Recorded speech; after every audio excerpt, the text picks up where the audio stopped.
So I recorded about 20 minutes in that last video. And I think I wasted my time. I don't think I said very much good stuff. So I might cut some of that out and just talk about some other things. I wanted to talk about the narrow path and about sin. So, what is sin? I mean, it's missing the mark from God's perspective. You're doing the wrong thing, but it's not just like doing the wrong thing by the standard of God. And it's important to have God's standard because you don't know what's right and wrong. You don't have enough information to know what's right and wrong. To a certain extent, you do. Like sort of on a small scale, you do. You know that being nice to people and not punching people. Don't punch people because punching people is bad, and it's fairly obvious to know that. But once you start getting to a broader scale of interaction with the world, and you start having an effect on people, it's difficult to know what is good and what is bad. Do you, like, if you're running a company or if you're running a country or something, like, how do you actually know what is good and what's going to be good and bad for the country or what's going to be good and bad for your company, or even running your family and in your relationship? You can make decisions about things, or even in your personal life, you make decisions about things, and you choose to, maybe you're going to go to university, or maybe you're going to get this job, or maybe you're going to change where you live, change town, or maybe you're going to buy a car, or any decision you make. It's difficult to know if it's a good decision sometimes or a bad decision, because and you might have the best intentions, but to a certain extent you can know when you're doing well and when you're not. So to a certain extent you can't. And even like in your personal life with diet, or with do you get up early in the morning, or do you stay up later, or all of the multitude of different ways in which you can live your life. It's not obvious until you've tried a whole bunch of things. What's good and what's bad, what works for you and what doesn't. It's a narrow path, I think. The way is narrow that leads to salvation. The way is broad that leads to destruction. I think you can look at that as, even though it's difficult to know what the best way to live your life is, and you're going to make mistakes. I think you can learn to recognize when you're going too far off it. So, if you think of the narrow path as you've got a path, and this is the narrow path, and you can go down this path. Or when you start diverting off the path, you can feel like I'm working too hard. I'm not getting enough sleep. So therefore, I need to have more sleep, and you can identify that problem, and then you can sort of adjust your life and come back to, all right, I'm having more sleep now. I'm back on the narrow. I'm at least I've gone away from the situation where I'm not getting enough sleep, and now I've got that bit of my life in order. Or maybe you're eating too much salt. You've got too much salt in your diet, and you've gone off the path with regards to salt. You're eating too much, and so you need to cut down your salt intake, and so you can get back onto the narrow path. With regard to your salt intake, or because you might have too much salt, or maybe you don't have enough salt, or maybe you're sleeping too much or not enough, and it's a constant balance to try and get a balance in your life. And I think that's sort of what you have to go for, is that a balance of things. You can't go too hard in any one direction. And I found when I work too hard, I burn out, and then I can't. I'm unproductive for a period of time. It was a problem when I'm a musician. I was a musician. I did a lot of music. I would sometimes just go really, really hard on the music, writing music and doing stuff like that. And I could maybe go for a month where I was pretty much just full on every day, all the time, just go, doing music. But then I would just burn out, and then I might have a month where I'm still trying to push things, but I'm not being productive, and then I might have a month where I basically get nothing done, or maybe and then I have another month where I'd literally do nothing at all. And so overall, in sort of the longer time period, the most productive way to go forward wasn't necessarily to go as hard as I can at every single moment in time. It might be to just take it easy. And you're able to maybe do a few hours a day instead of just doing 10 hours a day every day for a month and then nothing for 2 months. Just do 2 hours a day or something. So, yeah, the narrow path. I think that sort of makes sense. Makes sense to me, is to stay on the path. And I think that, to bring it back to the church, I think that the problem with learning the truth, like there's benefits and drawbacks to learning the truth in a group, like sort of fellowship, I guess it's called. I think this is the problem with church people, like a problem that church people can have, I should say, is that you end up getting together with people and then sort of not thinking, because you're relying on other people to think for you. And the opposite of that would be you think for yourself, and you only do things your way, and you don't listen to other people. So that's the balance you need to achieve there.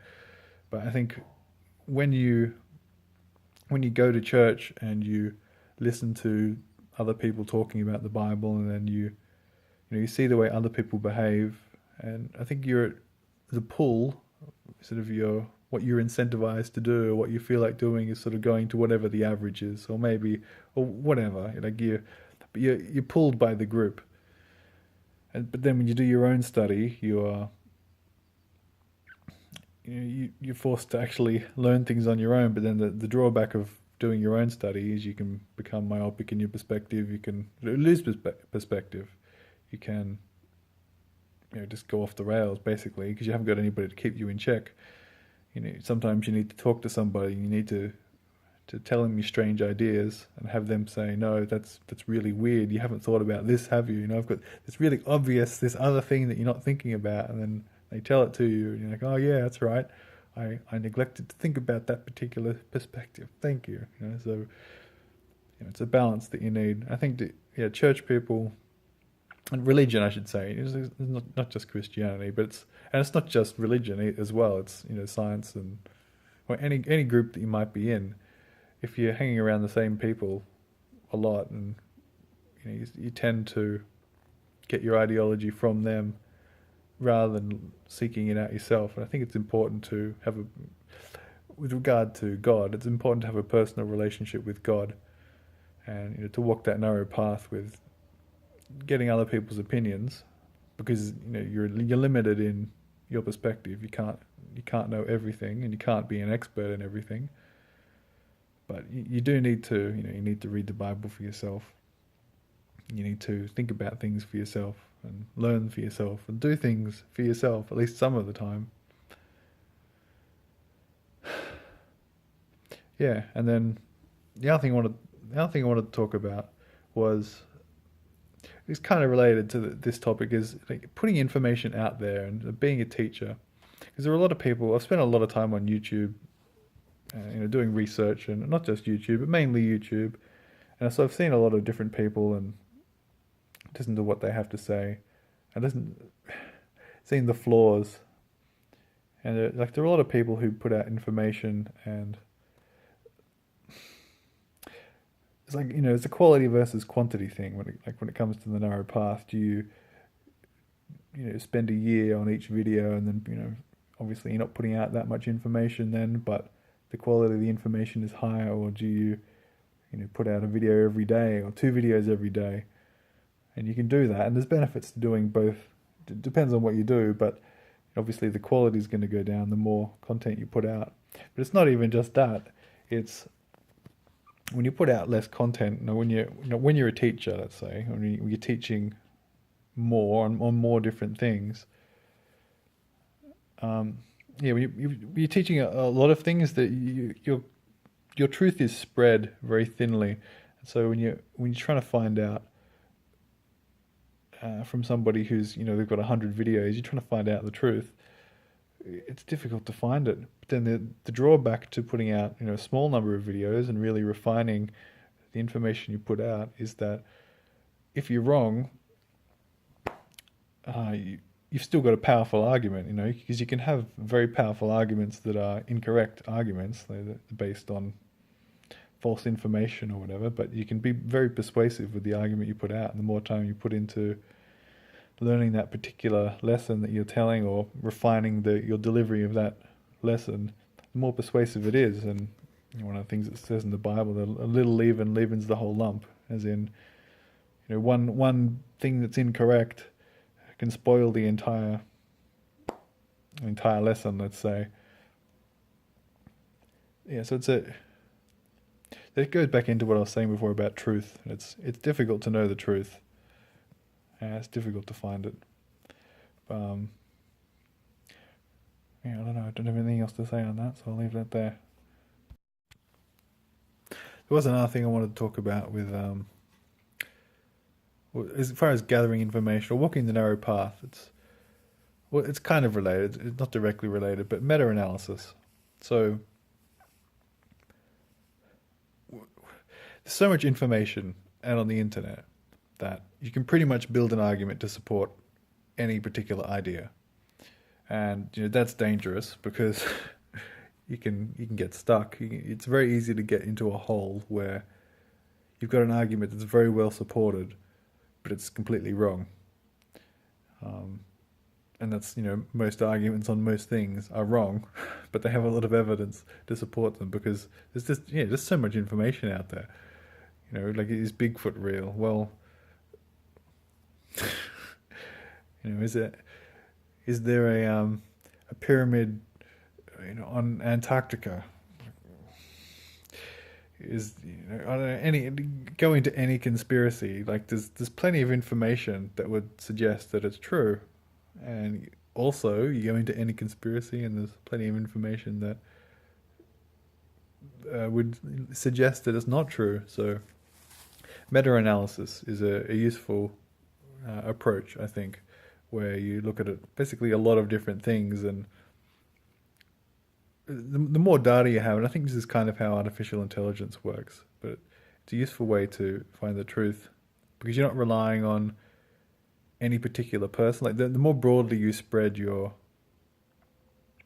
more data you collect, I guess, as long as you have enough thinking time to actually process it and think things through, the more data you collect, the easier it is to figure out what the truth is, because you get bits and pieces of information from all different sources. Everybody has the different angle, and you can be surprised sometimes how something that seems unrelated gives you an insight into something else. But if you look at just one, let's just say you look at one person's ideas, they might be very good ideas, and that person might be very intelligent, eloquent about how they deliver their ideas, but